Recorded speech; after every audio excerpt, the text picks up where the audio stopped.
Kardec fez essa pergunta para eles, né, no Livro dos Espíritos. E imagina, Milton, Kardec perguntou assim, ó, os espíritos podem influenciar o nosso pensamento? Pensamento é reconhecido não só pela doutrina espírita, mas pelas ciências filosóficas, pelas ciências psicológicas, pela filosofia de uma forma geral, como a origem de tudo. Antes da gente falar, a gente pensa, antes da gente decidir, a gente pensa, antes de se relacionar, a gente pensa. E ele pergunta, os espíritos podem influenciar o nosso pensamento, a base da nossa vida? E aí a resposta dá até medo, porque eles falam, mais do que você imagina. Em geral, são eles que vos dirigem.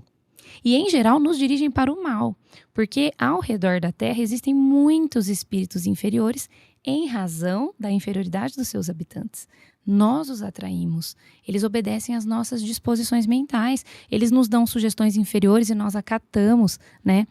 Claro que não só para o mal, para o bem também, mas desde que a gente esteja vinculado, né, ali dando essa abertura para a influência. Quando você contou do seu pai, você falou assim, né, eu nem queria ir, mas alguma coisa falou, vai.